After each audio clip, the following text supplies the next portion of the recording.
નમસ્કાર દર્શક મિત્રો, હું છું પરમાર અનેશા. તમે જોઈ રહ્યા છો લોક સામના ન્યૂઝ. તો જોઈએ આજના સમાચાર સુરતથી અમારા રિપોર્ટર નૈતિક રશવાણા સાથે. સુરત શહેરમાં જીમ જેહાદનો કિસ્સો સામે આવ્યો. જીમ જેહાદ કરનાર શબ્બીરની ધરપકડ કરવામાં આવી, જેમાં કસરત કરવા જતી મહિલાને પ્રેમજાળમાં ભોળી ફસાવવામાં આવી.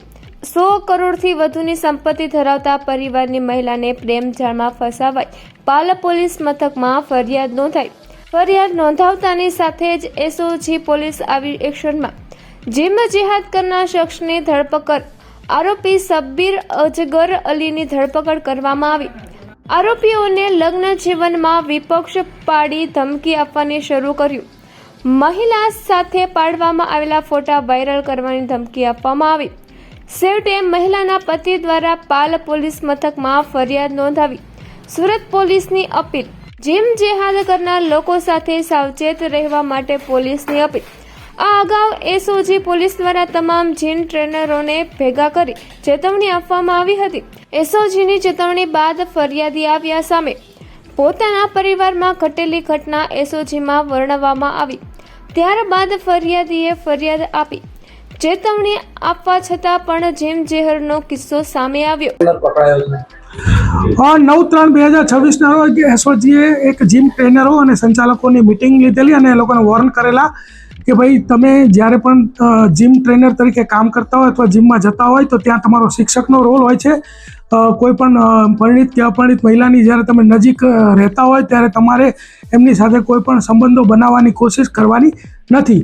તો આ જે વિડીયો સોશિયલ મીડિયામાં વાયરલ થયેલા અને એને જોઈને એક પરિણીત જે વ્યક્તિ છે એ પોતે જ આવી પરિસ્થિતિમાંથી પસાર થઈ રહ્યો, 7 વર્ષથી તેઓ હેરાન થતા હોય તેઓ અમારો સંપર્ક કરતા એમની જે સ્ટોરી અમે જાણી અને એ બાબતની ગઈકાલે પાલ પોલીસ સ્ટેશનમાં એક ફરિયાદ નોંધાઈ છે.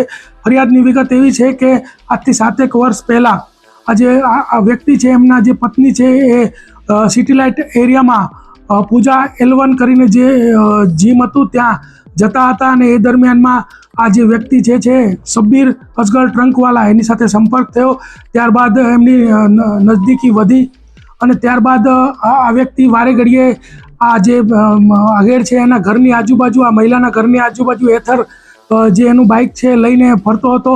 અને આજથી 7 મહિના પહેલાં આ વ્યક્તિએ એમ કીધું કે ભાઈ જો તારી પત્નીના વિડીયોઝ ફોટોઝ પણ મારી પાસે છે અને જો એ વાયરલ ન કરવા હોય તો તારે મને 5 લાખ રૂપિયા આપવા પડશે અને એમ કહીને જતો રહેલો. ત્યારબાદ એ ફરીથી 2.5 મહિના પહેલાં મળેલો ભૂલકા ભવન સ્કૂલ પાસે અને ત્યાં પણ એને જે એની બાઇકની અંદર કાચ રાખેલો એને તોડીને એનો ત્રિકોણ આકારનો કાચનો ટુકડો એના ગળે રાખીને કીધું કે આટલી વાર લાગશે, પેલા પૈસા કેમ નથી આપતો અને તારી પત્નીને તો હું મૂકી જ ને એમ કહીને એની પાસેથી 50,000 રૂપિયા લઈ લીધેલા. આ વ્યક્તિ ખૂબ જ ડરી ગયેલો અને એ કંઈ બોલી પણ નહોતો શકતો. અને ત્યારબાદ જ્યારે આ મિટિંગ થઈ અને સોશિયલ મીડિયામાં જે મીડિયા મિત્રોએ અવેરનેસ ફેલાવી અને જોઈ અને આ વ્યક્તિ અમારા સંપર્કમાં આવ્યો અને 308(5)ની 10 વર્ષની સજાનો ગુનો જે છે આ શબ્બીર અજગર ટ્રંકવાલા વિરુદ્ધમાં દાખલ કરવામાં આવ્યો છે.